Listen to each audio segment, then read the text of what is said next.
Leyes de la conservación de masa, carga y energía. Las fórmulas matemáticas aplicadas en la ciencia se pueden clasificar en dos categorías principales: axiomas, que se formulan al analizar la propia teoría, como en el caso de la teoría atómica, y relaciones que surgen de la experimentación, como las leyes empíricas de los gases. Por otro lado, los teoremas son el resultado de combinar uno o más axiomas, así como otros teoremas. El proceso que conecta un conjunto de axiomas aparentemente no relacionados con la formulación de una evaluación para una situación experimental específica se conoce como prueba o demostración. Es importante destacar que las pruebas o demostraciones no requieren verificación experimental directa. En cambio, es el teorema final el que se somete a experimentación para validar su aplicabilidad en la práctica. Muchos estudiantes en física y otras disciplinas encuentran las demostraciones como ejercicios molestos. Esto se debe a que las demostraciones suelen realizarse solo una vez, después de lo cual se obtiene el teorema de trabajo. Este teorema es posteriormente sometido a contrastación experimental y evaluado mediante ejercicios de lápiz y papel, lo que ha llevado a la creación de memes humorísticos al respecto.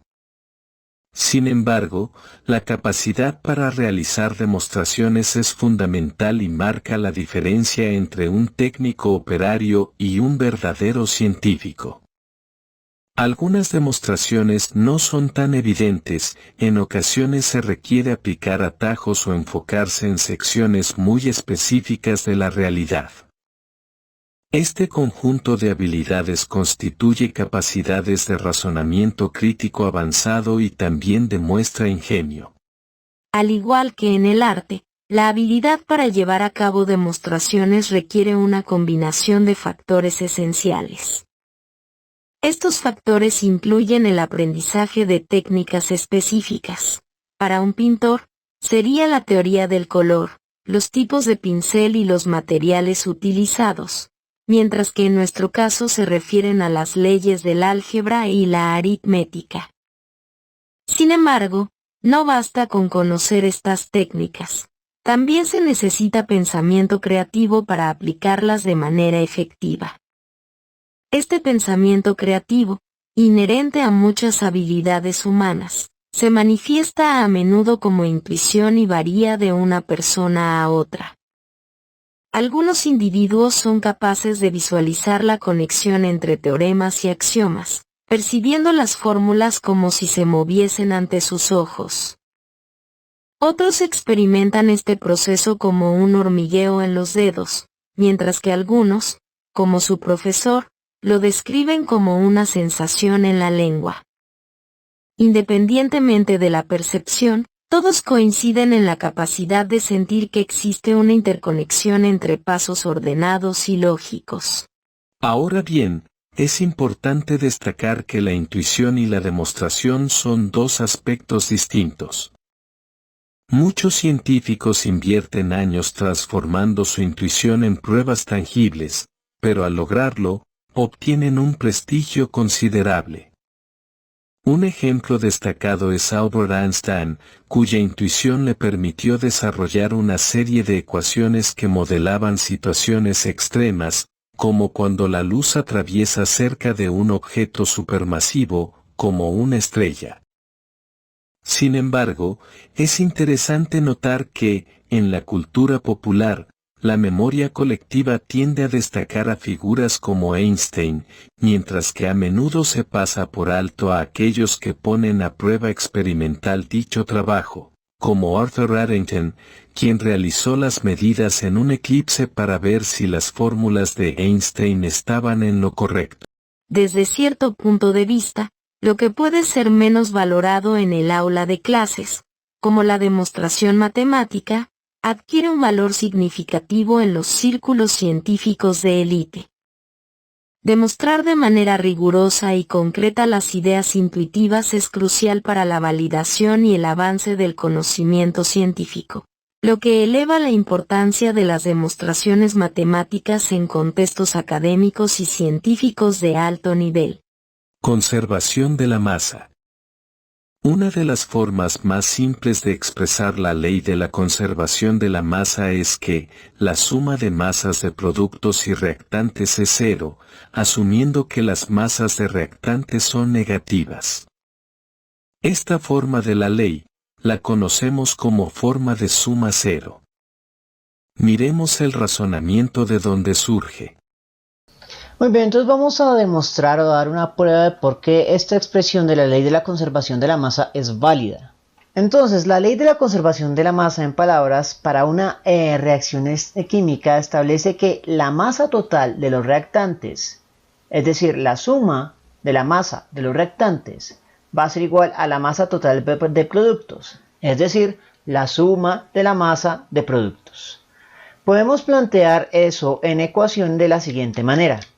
La suma de la masa de los reactantes es igual a la suma de la masa de los productos. Al pasar a igualar a 0, lo que hacemos generalmente es pasar a restar los parámetros en el estado inicial de un sistema. Eso se debe a que normalmente cuando calculamos una diferencia, como una diferencia de tiempo, siempre lo hacemos tiempo final menos tiempo inicial. Es decir, el parámetro inicial siempre es el que se expresa negativo. Por lo tanto, como los reactantes son los parámetros que se encuentran al inicio de una reacción química no reversible, entonces esos son los parámetros iniciales. De allí que pasamos esos parámetros iniciales al otro lado de la ecuación a restar, con lo cual obtenemos una diferencia. Esta ecuación es válida, pero no es tan elegante como la forma más general. Y para obtener la forma más general, lo que se hace es asumir que el negativo lo portan los valores concretos. De esa manera podemos asumir que este negativo es absorbido por el valor de masa correspondiente, con lo cual obtenemos una suma.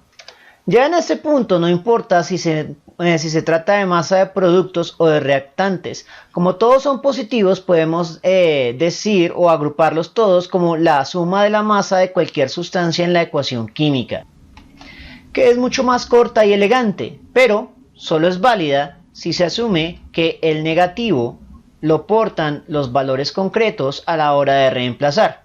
O lo que es lo mismo, cuando despleguemos la ley de la conservación de la masa, van a ir los términos positivos, pero cuando reemplacemos los valores deberemos identificar cuáles son reactantes, y los reactantes los vamos a reemplazar con valores negativos.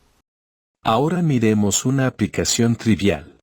El hidróxido de sodio reacciona fácilmente con dióxido de carbono para producir carbonato de potasio y agua. ¿Cuántos gramos de carbonato de potasio se producen si reaccionan 224.4 gramos de hidróxido con 88 gramos de dióxido de carbono? La reacción también produce 36 gramos de agua. En este caso no necesitamos plantear una interpretación molecular de la materia, es decir, no necesitamos la ecuación balanceada. Simplemente necesitamos plantear la ley de la conservación de la masa, que en su forma de suma cero implica que la suma de masas del sistema entre sus estados inicial y final va a ser igual a cero. Eso significa que las masas de los reactantes las vamos a reemplazar por definición como negativas.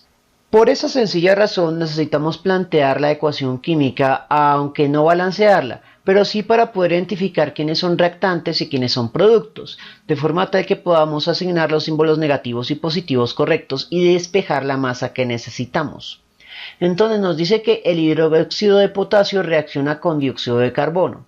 Entonces KOH más CO2 van a ser dos reactantes para producir el carbonato de potasio más agua. Por lo tanto, el carbonato de potasio y el agua van a ser los productos. Para no tener que escribir las fórmulas moleculares en la parte matemática, lo cual me haría muy complicada la línea de ecuación, voy a llamar al hidróxido de potasio sustancia 1, al dióxido de carbono sustancia 2, al carbonato de potasio sustancia 3 y al agua sustancia 4. Y despejar la masa de la sustancia 3 porque es lo que me están pidiendo en la pregunta. Entonces lo primero que vamos a hacer es desplegar la ley de la conservación de la masa, identifico que la masa 3 es lo que pretendo despejar, así que lo despejo, pasando todos los demás términos al otro lado de la ecuación a restar, lo cual puedo expresar de la siguiente manera. Masa 3 se queda del lado positivo y los demás pasan al otro lado restando. Como todos pasan restando, puedo sacar ese negativo como factor común, con lo que obtengo la solución analítica de este escenario. Lo único que queda es reemplazar los valores. Entonces, comencemos. La masa número 1 es la masa de un reactante, por lo tanto se reemplaza como negativa por definición. Eso quiere decir que estos 224 gramos de KOH van negativos.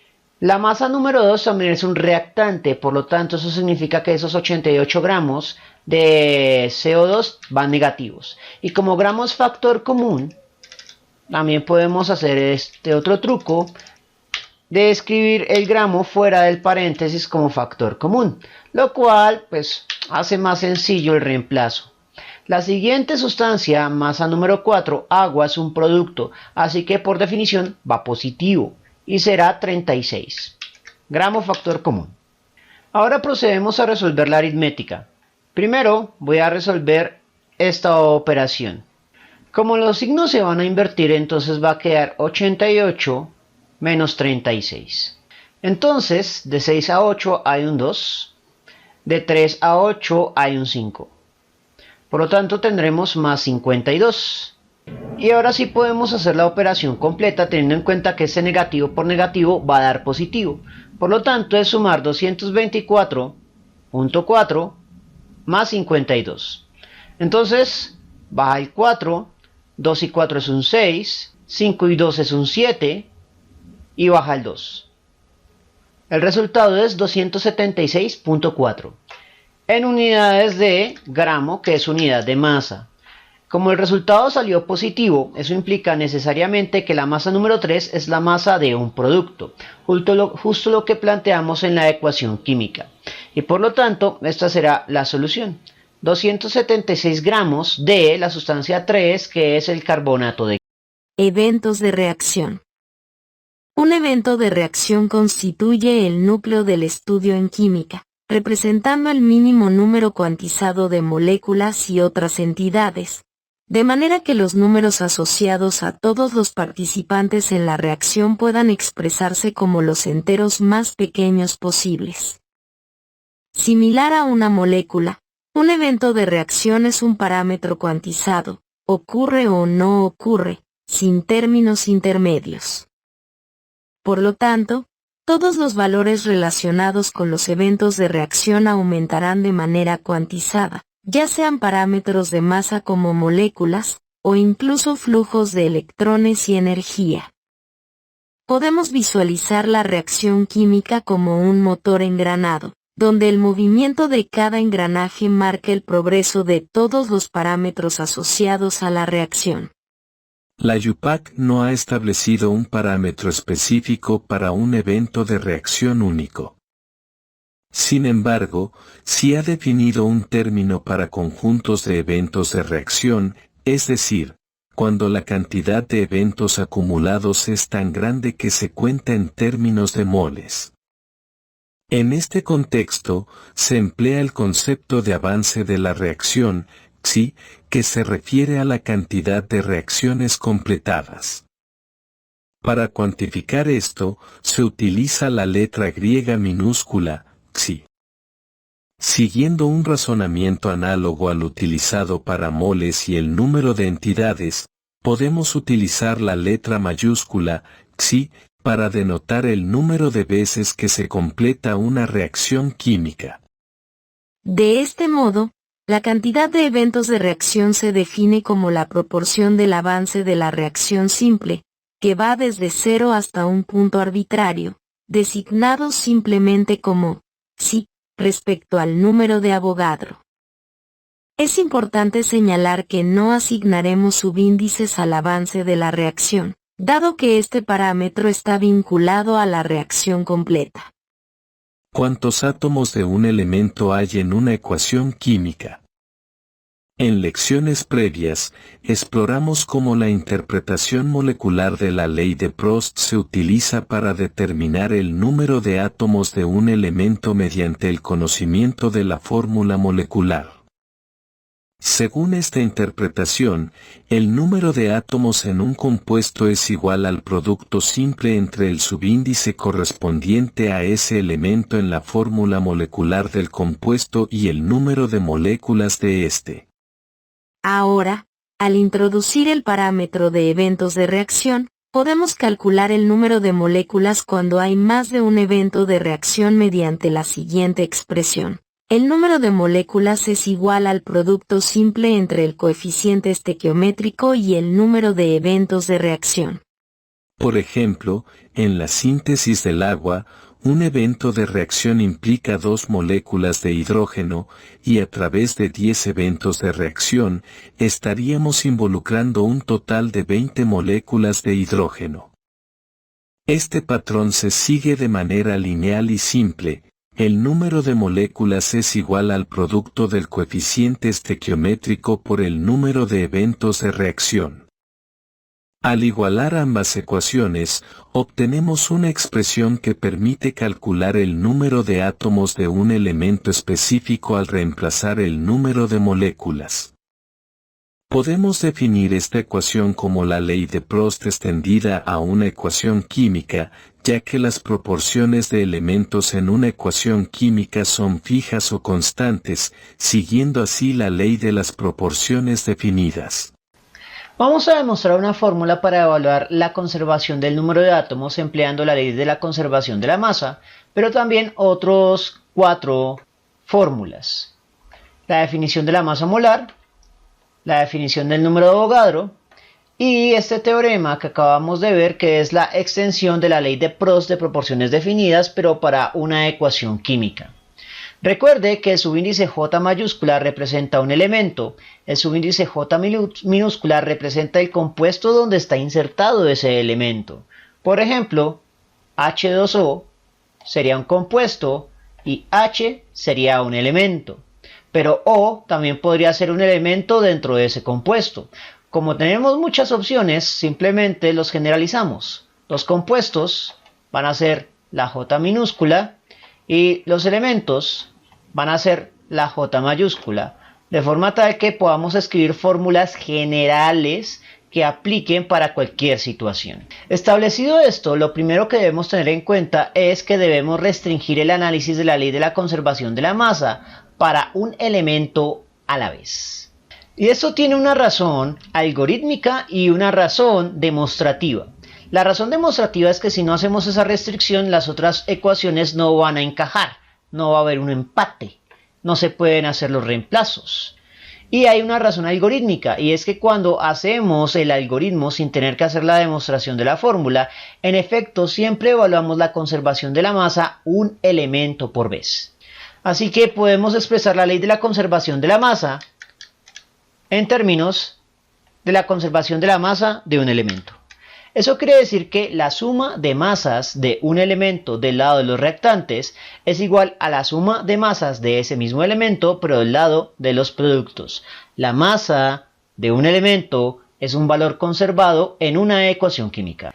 Dicho esto, ahora lo que vamos a hacer es despejar la masa de ese elemento, que de hecho va a estar insertado en un compuesto, de la definición de masa molar. Ya para este punto debemos ser capaces de ver que cantidad de sustancia pasa a multiplicar a la masa molar y por lo tanto eso podremos reemplazarlo en la definición nueva que tenemos de la ley de la conservación de la masa, con lo cual obtenemos esta expresión. Nuevamente simplemente se trata de un teorema momentáneo. En este punto lo que voy a hacer es reemplazar cantidad de sustancia por lo que valdría en términos de el número de moléculas. Por lo tanto, lo que hago es despejar la cantidad de sustancia pasando el número de Avogadro a dividir, lo cual me permite obtener un nuevo teorema. Pero, a su vez, el número de átomos de un elemento en un compuesto puede reemplazarse por el producto del subíndice por el número estequiométrico por el número de eventos de reacción directamente. Con lo cual obtenemos una nueva expresión. Para este punto parece que todo se ha complicado, pero ahora vamos a proceder a simplificar la cosa. Lo primero es que vamos a aplicar una máxima que vimos en todo el capítulo de gases, y es que cualquier operación entre constantes da como resultado una nueva constante. Por lo tanto, procedemos a unificar las constantes. La masa molar del elemento va a ser constante porque, como en esta ley de la conservación de la masa solo estoy analizando un elemento por vez, eso significa que la masa molar de ese elemento siempre va a ser constante en esta suma específica.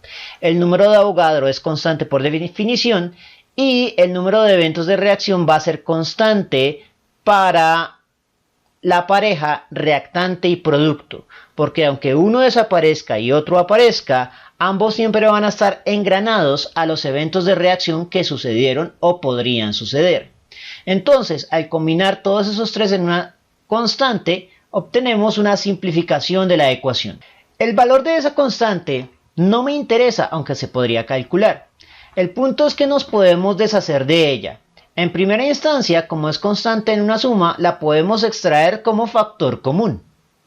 Finalmente, aplicamos una regla aritmética que voy a mostrar con la calculadora. Si bien cualquier número dividido entre 0 indefine el término, el contrario, 0 dividido entre cualquier número es igual a 0. Por lo tanto, si mando la constante a dividir, 0 entre la constante va a ser igual a 0, lo cual me permite cancelarla. Con lo cual obtenemos la expresión que estamos buscando, que la suma de productos de subíndice por número estequiométrico para un elemento dado entre reactantes y productos es igual a 0, siempre y cuando el número estequiométrico de los reactantes se reemplacen negativos. De hecho, la IUPAC define al número estequiométrico de los reactantes como valores negativos por definición, y esta es la razón. Si no se reemplazaran negativos, esta ecuación de suma 0 sería inválida. La demostración anterior establece que la suma de los productos de subíndices por números estequiométricos debe ser igual para un elemento. Sin embargo, también implica que los números estequiométricos de los reactantes deben ser negativos para que la suma total sea conservada. Por esta razón, al reemplazar valores, asumiremos que los números estequiométricos de los reactantes son, por definición, negativos, tal como lo indica la IUPAC. La ecuación anterior sirve como fundamento para las técnicas de ajuste de ecuaciones químicas, así como para la evaluación del balance. Examinemos primero el algoritmo que aplica el teorema mencionado para corroborar si una ecuación química está o no balanceada. Evaluar si la ecuación química se encuentra balanceada. Entonces, para ello vamos a emplear la ecuación que demostramos en videos anteriores sobre la ley de la conservación del número de átomos. Es decir, que se obtenga la suma 0. Recuerde que esta evaluación deberá hacerse elemento por elemento. Así que comencemos nuestra evaluación para el hidrógeno. Primero vamos a analizar los reactantes. Entonces, el subíndice del hidrógeno en el hidrógeno molecular es evidentemente un 2. Por el número estequiométrico del hidrógeno en el hidrógeno molecular también es un 2. Pero como es un producto va a ser 2 negativo. O sea, se reemplaza como menos 2. Ya terminamos con la primer pareja. Vamos con la siguiente. En la siguiente molécula no hay hidrógeno, por lo tanto su subíndice sería 0 y 0 por cualquier cosa sería igual a 0, por lo tanto se ignora. Ahora seguimos con la siguiente pareja que sería del lado de los reactantes. Del lado de los reactantes vamos a tener lo siguiente, el subíndice del hidrógeno en el agua es un 2, multiplicado por el número estequiométrico del agua que también es un 2. Como es un producto, ese 2 se reemplaza a positivo. Y evaluamos. 2 por menos 2 es menos 4. Y 2 por 2 es igual a 4. 4 menos 4 es en efecto una suma 0. Ahora vamos a hacer el análisis para el oxígeno.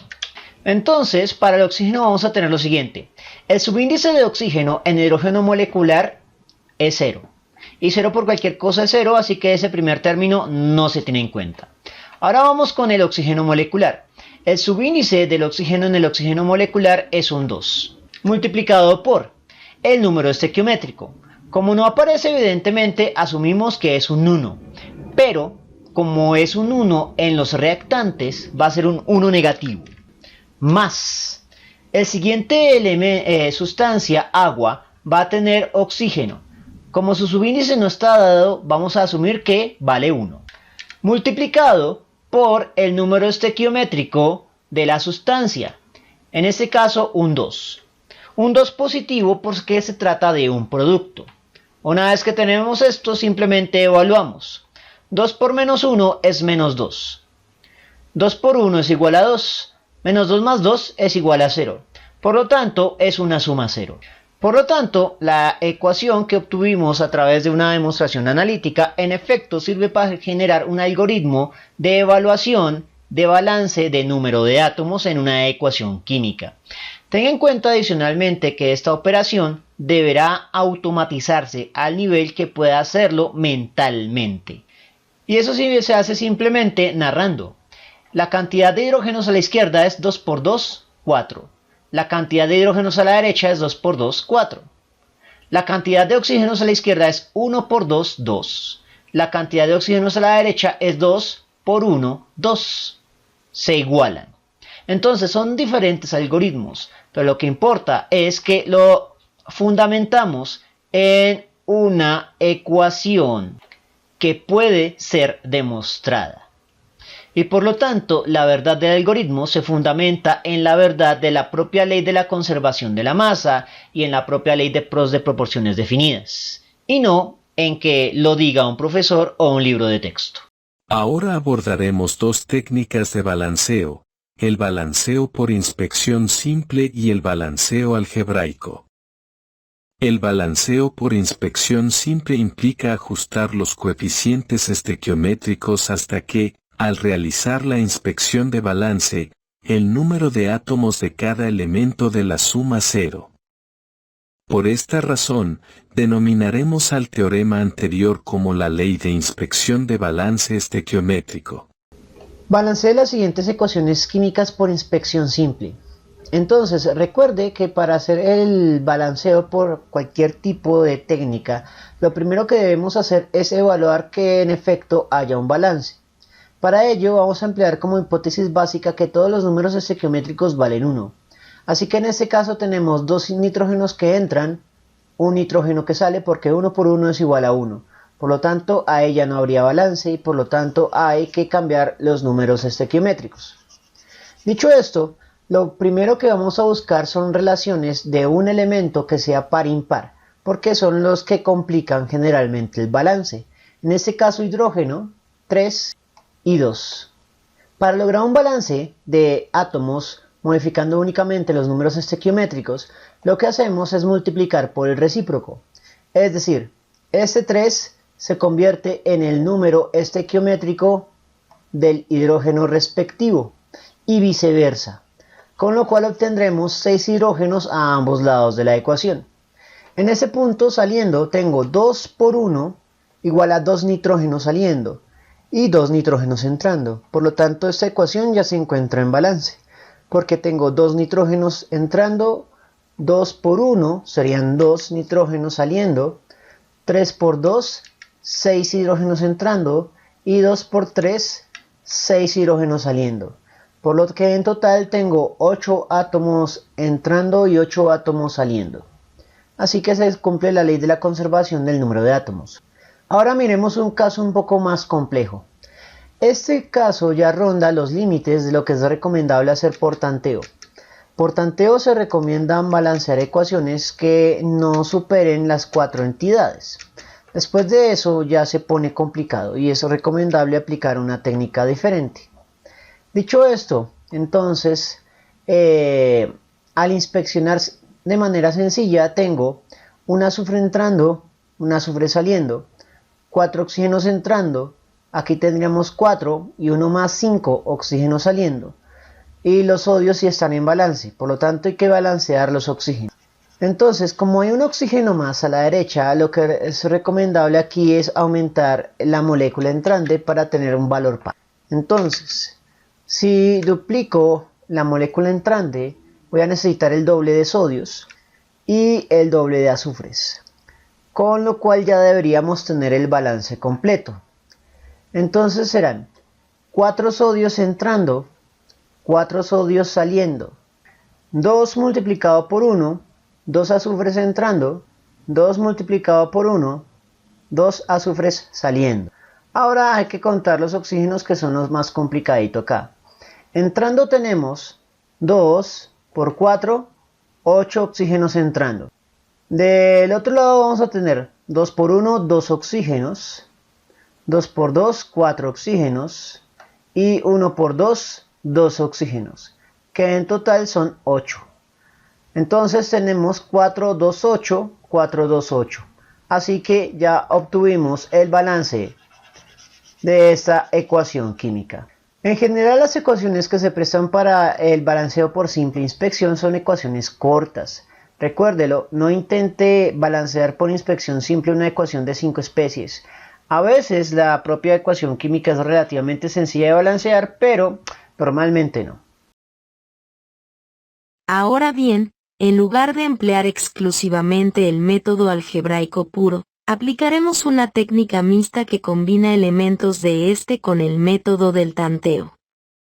La razón subyacente a esta elección radica en que el enfoque puramente algebraico tiende a generar múltiples ecuaciones superficiales, las cuales, a la larga, consumen tiempo sin contribuir significativamente al objetivo principal de equilibrar la ecuación. Por lo tanto, nos centraremos en la técnica mixta, también conocida como pseudoalgebraica, para optimizar el proceso y alcanzar nuestro objetivo de manera más eficaz. Entonces vamos a aplicar la técnica conocida como balanceo de una ecuación química algebraicamente. Recuerde que la fórmula básica que demostramos para el balance de materia es que 0 es igual a la suma del producto del subíndice del elemento en un compuesto por el número estequiométrico del compuesto.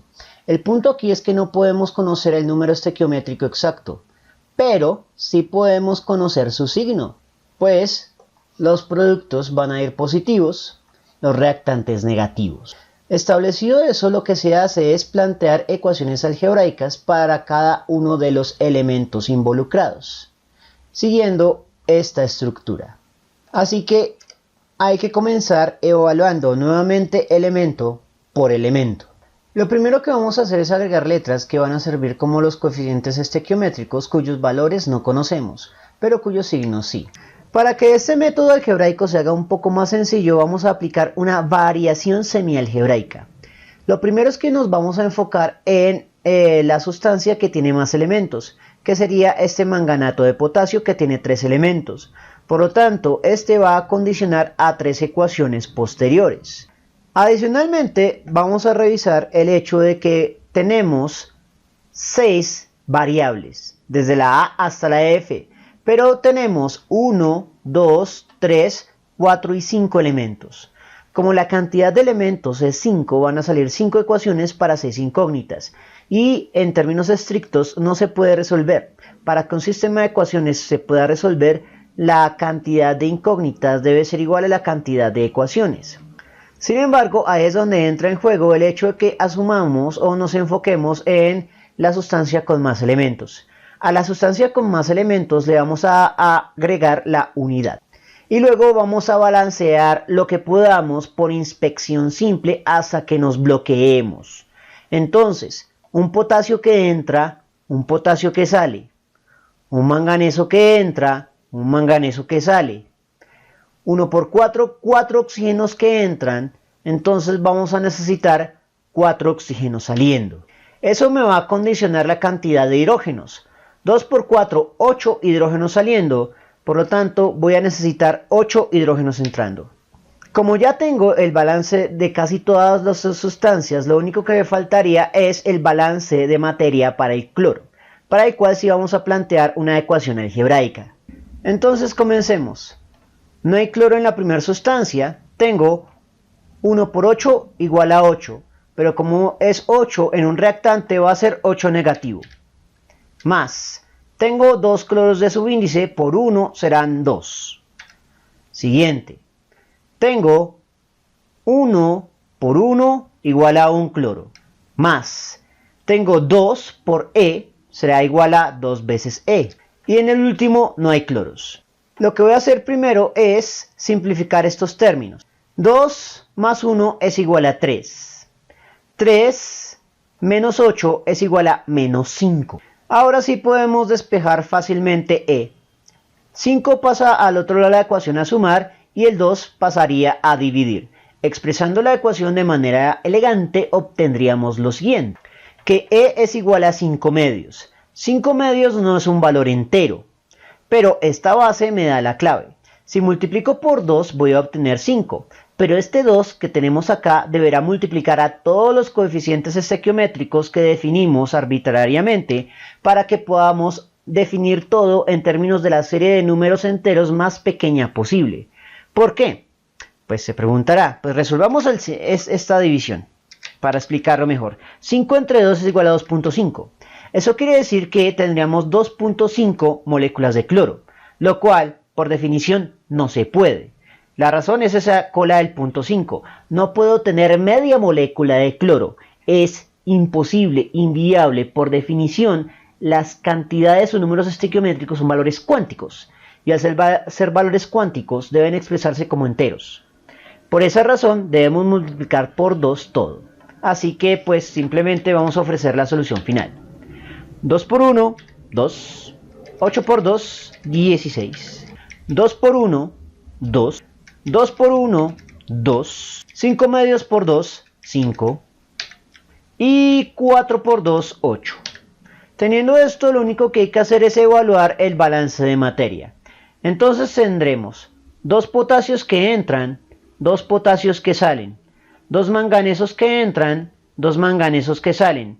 4 por 2, 8 oxígenos que entran, 8 por 1, 8 oxígenos que salen. 16 hidrógenos que entran, 8 por 2, 16 oxígenos que salen. Para el cloro tendremos 16 cloros entrando y tendremos 2 por 2, 4, 2 por 1, 2, 5 por 2, 10. 4 y 2 son 6 y 10, 16. Por lo tanto tenemos balance de materia. Entonces, este método semialgebraico, que es una combinación del método de inspección simple y algebraico, es conveniente porque combina las ventajas del método de tanteo puro con el método algebraico puro, en el hecho de que al hacer el tanteo puro podemos hacer la evaluación de los números estequiométricos fáciles, lo cual nos evita plantear ecuaciones algebraicas superficiales que cuestan tiempo. Y solo nos dedicamos a plantear ecuaciones algebraicas para el elemento más complicado, enfocándonos en la parte algebraica donde realmente importa. Bien, eso fue todo por el momento. En la descripción del video voy a dejar enlaces a más ejercicios sobre las leyes de la conservación. Si les gustó el video, no olviden suscribirse, darle like y especialmente compartirlo. Eso mantiene vivo a este canal y nos vemos en una próxima oportunidad. Bien, eso fue todo por el momento. Si les gustó esta presentación, no olviden suscribirse, darle me gusta y, especialmente, compartirlo. Eso mantiene vivo a este canal y nos vemos en una próxima oportunidad.